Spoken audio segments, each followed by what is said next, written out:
Railway वित्त Shyam YouTube channel पर आप सभी लोगों का स्वागत है। आज की इस वीडियो के माध्यम से मैं आप सभी लोगों के लिए एसएससी, एमटीएस और हवलदार भर्ती परीक्षा 2025 को ध्यान में रखते हुए जो हमारी पीवाईक्यू प्रश्नों की सीरीज चल रही है, उस सीरीज में आज का अपना ये सेट संख्या हो जाती है 78। और आज का जो पेपर होने वाला है वो पेपर 12/9/2023 की तृतीय पाली का ये पेपर होने वाला है। तो आज की पाली में जो जीके के 25 प्रश्न पूछे गए थे वो मैं आपको इस वीडियो के माध्यम से कवर कराने वाला हूं। तो आज की इस वीडियो को आपको शुरू से लेकर के एंड तक फुल वॉच करते रहना। आज की वीडियो और आज के ये 25 प्रश्न पसंद आए तो प्लीज़ वीडियो को लाइक और चैनल को आप लोग सब्सक्राइब करना बिल्कुल ना भूलें। तो चलिएगा फिर शुरू करते हैं बिना कोई टाइम वेस्ट करे। तो पहला प्रश्न आ जाता है आपके सामने कि 1984 में स्थापित राष्ट्र स्तरीय लता मंगेशकर पुरस्कार सरकार के संस्कृति विभाग द्वारा प्रतिवर्ष सुगम संगीत के क्षेत्र में उत्कृष्टता को बढ़ावा देने के लिए दिया जाता है। तो कौन सी राज्य सरकार है ये लता मंगेशकर पुरस्कार दे रही है 1984 से? पहले प्रश्न का राइट आंसर क्या हो जाएगा? तो ये मध्य प्रदेश राज्य सरकार के द्वारा दिया जाता है। पहले का पहला ऑप्शन देने वालों का राइट आंसर हो जाएगा। प्रश्न संख्या 2 है आपके सामने कि सकरात उत्सव में बुदगली या कलासी नृत्य के साथ मनाया जाता है, जहां महिलाएं अपने सिर पर सजावटी बर्तन लेकर इस नृत्य में भाग लेती हैं। तो बताओ ये उत्सव कौन से राज्य में मनाया जाता है? 2 नंबर प्रश्न का राइट आंसर क्या हो जाएगा? तो ये उत्सव उड़ीसा राज्य में मनाया जाता है। 2 का पहला ऑप्शन देने वालों का करेक्ट आंसर हो जाएगा। नेक्स्ट प्रश्न है प्रश्न संख्या 3 है आपके सामने कि राष्ट्रीय सामाजिक सहायता कार्यक्रम भारत सरकार के किस मंत्रालय द्वारा संचालित एक कल्याणकारी कार्यक्रम है? तो बताओ इसका संचालन कौन सा मंत्रालय कर रहा है? राष्ट्रीय सामाजिक सहायता कार्यक्रम का 3 का राइट आंसर आपको बताना है। 3 के चारों ऑप्शन आपकी स्क्रीन पर शो रहा है। तो ये कर रहा है ग्रामीण विकास मंत्रालय। 3 का चौथा ऑप्शन देने वालों का राइट आंसर हो जाएगा। नेक्स्ट प्रश्न प्रश्न संख्या 4 है कि व्यवसाय के बैंकों की आय का मुख्य स्रोत क्या है? तो बताओ इनमें से क्या है? 4 का आंसर आपको देना है। तो व्यवसाय के बैंकों की आय का जो मुख्य स्रोत हो जाता है वो ऋण और अग्रिम राशि पर अर्जित ब्याज। 4 का चौथा ऑप्शन देने वालों का राइट आंसर हो जाएगा। अगला प्रश्न है आपके सामने प्रश्न संख्या 5 है कि ताजमहल का निर्माण किसने करवाया था? तो बताओ इनमें से किसके द्वारा ताजमहल का निर्माण किया गया है? 5 का राइट आंसर आपको बताना। बहुत ही इजी प्रश्न है। तो ताजमहल का जो निर्माण है वो शाहजहां ने करवाया था। 5 का चौथा ऑप्शन देने वालों का राइट आंसर हो जाएगा। 6वें नंबर का प्रश्न कि निम्नलिखित में से किसने गणेश चतुर्थी को महाराष्ट्र में सार्वजनिक उत्सव के रूप में लोकप्रिय बनाया? तो किसने बनाया था? 6 का आंसर आपको बताना है। 6 के चारों ऑप्शन आपके स्क्रीन पर शो हो रहे हैं। तो ये लोकप्रिय बनाया था लोकमान्य बाल गंगाधर तिलक ने।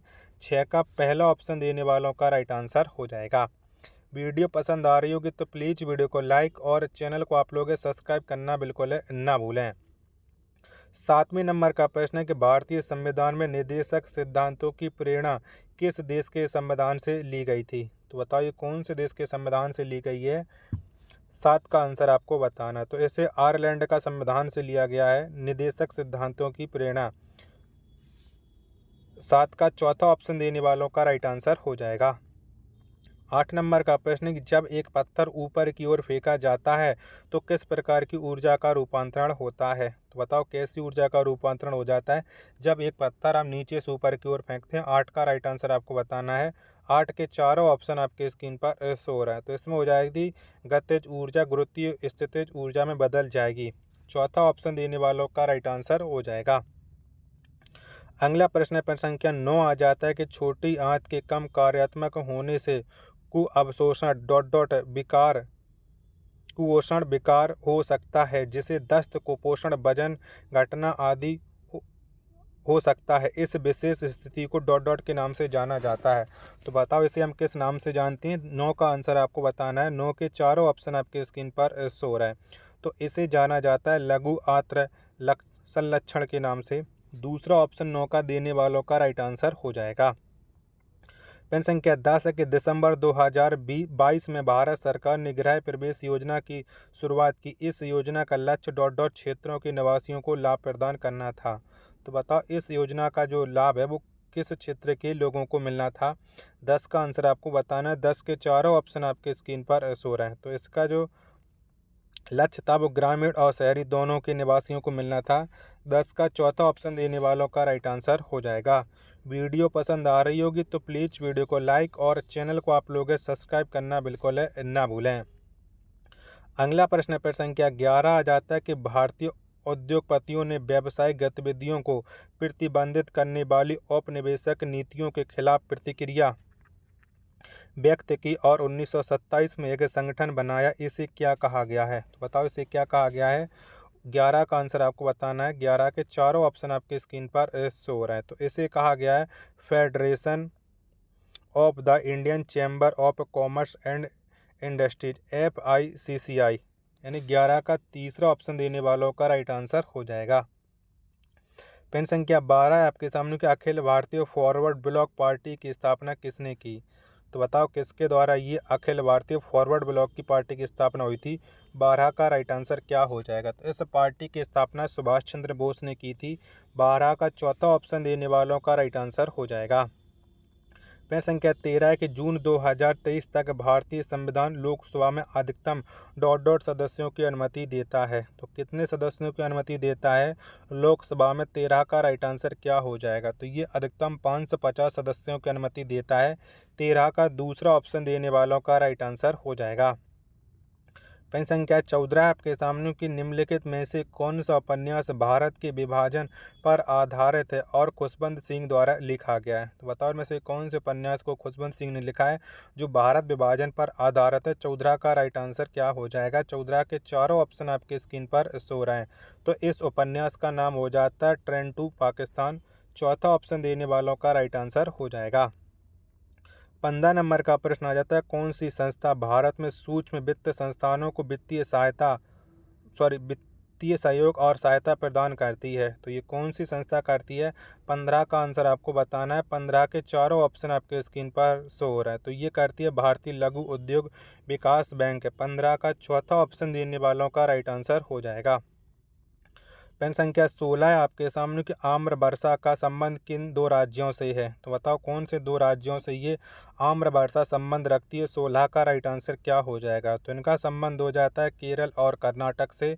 16 का पहला ऑप्शन देने वालों का करेक्ट आंसर हो जाएगा।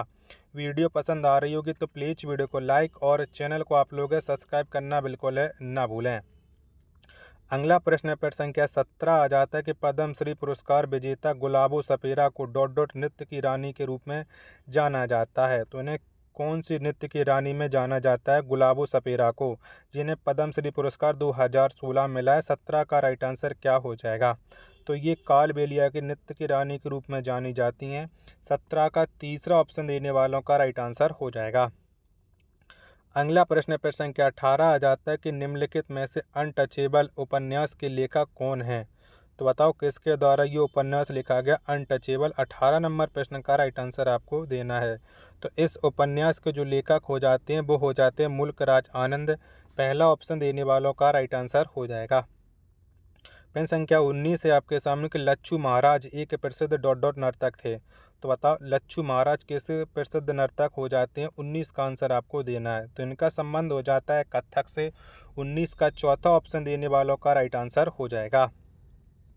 पेन संख्या 20 है आपके सामने कि 37वें राष्ट्रीय खेलों के शुभंकर का नाम क्या है? तो बताओ इसका नाम क्या है? 20 का आंसर आपको बताना है। तो 37 में जो राष्ट्रीय खेल इनके शुभंकर का नाम था मोगा।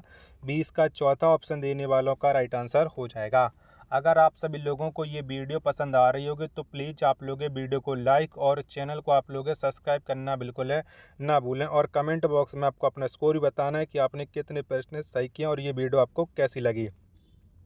अगला प्रश्न पर संख्या 21 आ जाता है कि उस्ताद अल्लाह रखा और उस्ताद जाकिर हुसैन दोनों भारत के प्रसिद्ध वादक हैं। तो बताओ ये दोनों किसके संबंध रखते हैं? उस्ताद अल्लाह रखा और उस्ताद जाकिर हुसैन। तो उनका जो संबंध हो जाता है वो हो जाता है तबला से। 21 नंबर प्रश्न का तीसरा ऑप्शन देने वालों का राइट आंसर हो जाएगा।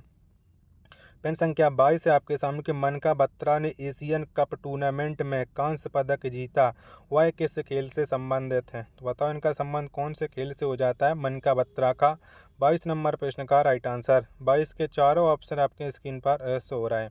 तो इनका संबंध हो जाता है टेबल टेनिस से। 22 का तीसरा ऑप्शन देने वालों का राइट आंसर हो जाएगा। चलेगा। अगला प्रश्न है आपके सामने, प्रश्न संख्या 23 आ जाता है कि उस भौगोलिक विशेषता का क्या नाम है जो भारत और श्रीलंका के बीच कार्य करती है। तो बताओ कौन भौगोलिक विशेषता हो जाएगी जो भारत और श्रीलंका के बीच सीमा का कार्य करती है। 23 का आंसर आपको बताना है। 23 के चारों ऑप्शन आपके स्क्रीन पर शो हो रहे हैं। तो ये कौन से जलडमरू मध्य हो जाता है। तो आपको पता है कि भारत और श्रीलंका के बीच में पाक जलडमरू मध्य स्थित है। 23 का चौथा ऑप्शन देने वालों का राइट आंसर हो जाएगा। प्रश्न संख्या 24 है आपके सामने कि निम्नलिखित में से किस शहर में फीफा अंडर 17 महिला विश्व कप 2022 का फाइनल आयोजित किया गया था। तो बताओ इसका आयोजन कहाँ पर हुआ था। फीफा अंडर 17 महिला विश्व कप 2022 का 24 नंबर प्रश्न का राइट आंसर क्या हो जाएगा। 24 के चारों ऑप्शन आपके स्क्रीन पर ये रहे। तो इसका जो आयोजन किया गया था वो किया था नवी मुंबई में। 24 का दूसरा ऑप्शन देने वालों का करेक्ट आंसर हो जाएगा। प्रश्न संख्या 25 और अंतिम प्रश्न है कि Tata iron and steel company limited की स्थापना वर्ष में झारखंड राज्य के सक्ची में हुई थी। तो बताओ इसकी स्थापना कब हुई थी। Tata iron and steel company limited की 25 का आंसर आपको बताना है। 25 के चारों ऑप्शन आपके स्क्रीन पर शो रहा है। तो ये स्थापना 1907 में हुई थी। 25 का दूसरा ऑप्शन देने वालों का राइट आंसर हो जाएगा।